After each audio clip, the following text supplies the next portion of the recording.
Fátima es una niña que no se ajusta a los estereotipos normativos.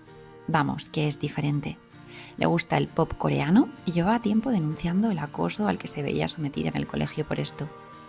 Hace unos días cayó del segundo piso de esta escuela en México y aunque sobre el caso aún hay muchas dudas, lo cierto es que la niña llevaba tiempo alertando del rechazo en forma de agresiones de algunas de sus compañeras. Hoy hablamos de educar en autoamor como antídoto para evitar el acoso escolar, porque cuando te quieres te da un poco igual lo que piensen o digan de ti los demás. Porque cuando te amas no necesitas ponerte ni sentirte por encima de nadie para demostrar lo que vales. Soy Inma Noguera y esto es La suerte de quien te encuentre, un podcast donde de vez en cuando compartiremos reflexiones, recursos y experiencias para poder acompañarnos en el camino de la crianza y la educación. Mamá, ¿qué es ser friki? Pues es ser diferente, hija, de hacer de esa diferencia algo feo, cuando la verdad es que todos somos diferentes y únicos y eso es bastante guay. ¿Dónde has oído esa palabra, por cierto? Se lo estaban diciendo a un niño en el patio. Pues ¿sabes quién es un poco friki? Mamá. ¿Y sabes qué? Que me gusta. La adolescencia se encargará de arrebatarme el velo de omnipotente que me recubre a los ojos de mi hija de 5 años en aquel momento en el que anoté esta conversación con ella. Pero de momento, y a sus 10, para ella soy una especie de superheroína de los bosques. Y claro, yo me aprovecho y trato de lanzarle todo tipo de mensajes de poder mientras dure esa visión idealizada que tiene de mí, aunque cada vez menos, para que esos mensajes enraícen fuerte y florezcan. Fruto de esta conversación, empecé a escribir un artículo sobre el acoso escolar que hoy he convertido en este podcast, pensando en todos esos niños, niñas que no quieren volver al cole cuando llega la tarde del domingo y que eso se convierte en dolor de barriga. Recordé entonces a una niña de 6 años aterrorizada en mitad de un escenario en el baile de fin de curso, incapaz de moverse porque minutos antes la han amenazado 4 chicas mayores si lo hacen. Las mismas que están sentadas en primera fila, haciéndole gestos. 4 niñas que llevan meses amenazándola, llevándola a la fuerza a la parte de atrás del cole, inmovilizándola, humillándola, acosándola, con la advertencia de secuestrarla o hacer algo malo a su familia si habla. Recordé a una madre mirándola entre el público, incapaz de entender qué le pasa a su hija tan bailonga, tan llena de vida.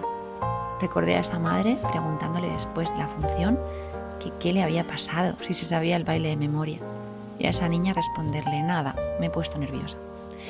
Supongo que mi hija no me creería si le contara que esa niña era yo. Y es que con 6 años era bastante peculiar.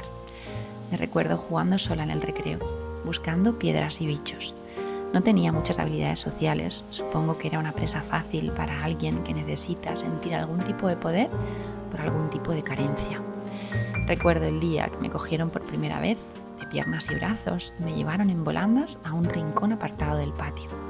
Allí empezó la tortura que por suerte no duró mucho, porque el curso siguiente pasaron al instituto, pero sí lo suficiente para que después de comer me escondiera en la cocina y me quedara allí pintando con el hijo de una de las cocineras para evitar que me encontraran. Esas cocineras fueron las únicas a las que les conté lo que pasaba. Son cosas de niños, me dijeron. Pero no eran solo cosas de niños. Era violencia reiterada e intencionada en un claro desequilibrio de fuerzas, o lo que llamamos acoso escolar. Cuando me piden que entre a una clase para trabajar este tema, me gusta empezar con esta pregunta. ¿Alguien sabe decirme qué es la violencia? Y la respuesta estrella es pegar a alguien. Así que les sorprende mucho cuando les cuento que somos violentos cuando usamos la fuerza para conseguir algo o imponemos algo al otro en contra de su voluntad. Y en base a esta definición nos encontramos que la violencia física es la más evidente, pero también violentamos de forma verbal cuando gritamos, insultamos, marginamos, intimidamos, chantajeamos o amenazamos, incluso si lo hacemos en redes o por el móvil, y que este tipo de machaque psicológico, aunque más sutil, es mucho más peligroso. Así que, cuando este maltrato además se hace de forma reiterada a una persona que no puede defenderse y con una clara intención de perjudicar, hablamos de acoso escolar o bullying. En el acoso escolar identificamos 3 roles principales: el agresor, los agresores, la víctima y los observadores no participantes. Esto también se lo cuento fundamentalmente para bajar del pedestal al agresor y para que sepan que ser testigo de bullying y silenciarlo es posicionarse del lado del agresor. Y es de ese silencio del que se nutre el acoso y del miedo al rechazo, a ser diferente, a no ser aceptado. Y la vacuna para ese miedo es educar en autoamor. ¿Cómo podemos desarrollar en los niños el amor propio? Pues a través de los mensajes de poder. Mensajes que les repito y me repito siempre, que la vida me da la oportunidad en forma de cosas que no me gusta que me pasen. Mensajes que les refuerzo en los libros que les leo. Mensajes que riego y que confío que enraícen en forma de creencias que después les guíen. Por ejemplo, no siempre vas a gustarle a todo el mundo y no pasa nada. Ahórrate el esfuerzo titánico de complacer a todos. En lugar de eso, céntrate en gustarte tú. Este aprendizaje es complicado porque la necesidad de pertenencia es una de nuestras mayores motivaciones. Queremos sentirnos parte de algo. No solo lo queremos, para Maslow lo necesitamos. La pertenencia es el sentimiento de arraigo e identificación de un individuo con un grupo o con un ambiente determinado.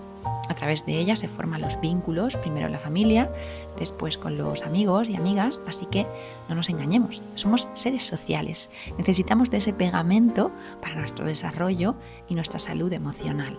De hecho, la autoimagen se forma de fuera hacia adentro, en función de los mensajes que recibo del exterior.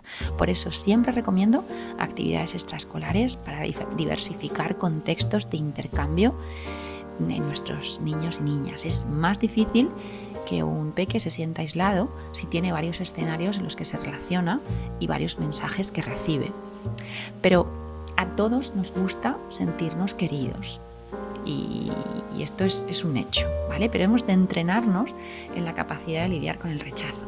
Un estudio de la Universidad de Michigan concluye que el cuerpo reacciona ante un rechazo social de la misma manera que a una agresión física, de modo que tendemos a evitar las situaciones que nos exponen a la posibilidad de no ser aceptados.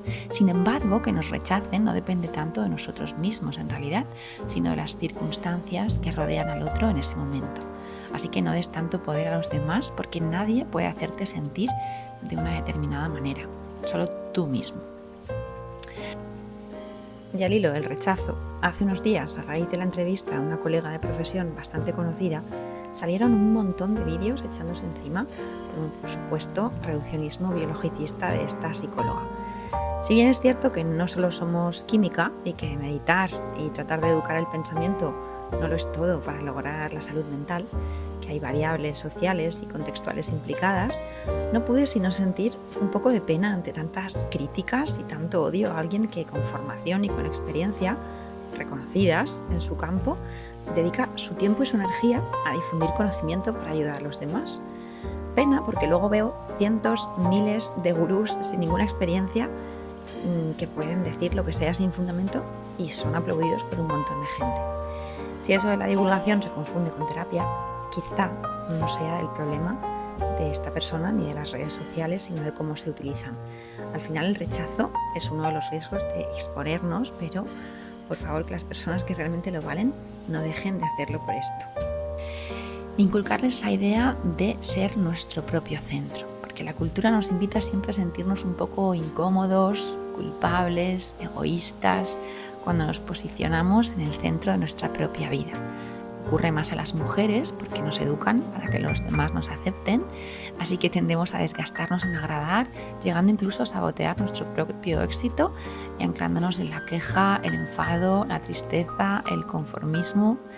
En algún momento hemos de ponernos en el centro de nuestra propia vida como protagonistas de nuestra historia y enamorarnos de ella. Otra de las claves, las que suelo apoyarme para tratar de inculcar autoamor, es la necesidad de mimarnos, cuidar nuestro cuerpo con alimentos sanos, con deporte, cuidar nuestra mente con pensamientos positivos, con meditación, hablarnos bonito, como lo haríamos con esa amiga, y hacerlo cuando más lo necesitemos, que es cuando las cosas no salen como esperábamos. ¿Sabías que nuestro diálogo interno puede modificar ciertas áreas de nuestro cerebro? Así que al próximo tropiezo cambia el ¿por qué a mí? Por un ¿qué he aprendido de esto?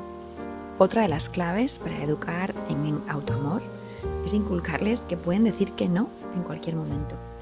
A la hora de tomar una decisión es fundamental pararse a analizar si la tomamos desde el deber o desde el querer. Porque la vida tiene responsabilidades ineludibles, sí, pero al resto de cosas podemos decir que no. La capacidad de poner límites se entrena y la de respetar los límites de los demás, que es igual de importante, también. La siguiente clave habla de aceptar aquello que no podemos cambiar de nosotros mismos y mejorar lo que sí. Y esto no significa que tengamos que conformarnos con las partes que no nos gustan si podemos cambiarlas. Significa que a veces las cosas son como son y no hay que darle más vueltas. Aceptar y aceptarte tal cual eres es hacer alquimia con nuestra vulnerabilidad, transformando nuestras particularidades en fortalezas. Siempre me sentí diferente y yo quería ser como los demás. Llevar zapatillas de marca, tener una madre ama de casa, como la mayoría de mis compañeros de clase, vivir al lado del cole y no al otro lado de la ciudad, jugar bien al fútbol y que me eligieran las primeras en hacer los equipos, o al menos no la última. Con el tiempo convertí estas diferencias mías en fortalezas y descubrí que en esa singularidad se encontraba mi verdadera esencia y que esa esencia es nuestro mayor poder. Y conocí a mis amigas, que son mi gran suerte, y juntas fundamos una asociación protectora de insectos y acuñamos un lema que hoy, 30 años después, seguimos vitoreando en cada cena. Somos frikis si nos gusta. Y estos 5 mensajes o claves se sintetizan en uno muy simple, pero tremendamente poderoso. La próxima vez que tu hijo o tu hija te cuente que se han reído de su pelo o de sus zapatos, enséñale a decir: me gusta como soy, aunque no lleve las zapatillas más caras o tenga los ojos más bonitos. Cuando acabé de leer Invisible, de Eloy Moreno, un libro que habla sobre el acoso escolar y del que han sacado una serie, volví a 1986, a la parte de atrás de mi cole, y subí a esa niña que fui en un dragón, uno como el de la historia interminable.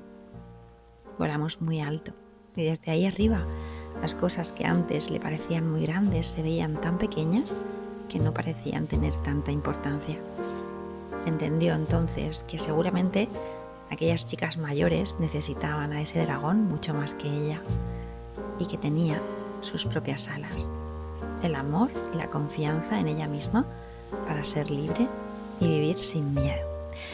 Me despido con este anuncio de los 90 que siempre me encantó, y es que sí, igual sí que somos un poco frikis y nos gusta.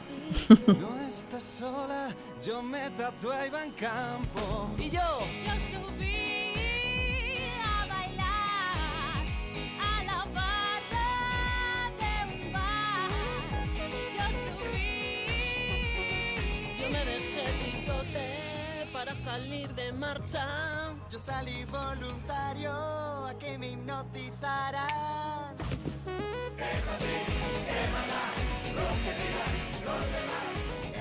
A que está bien ser natural.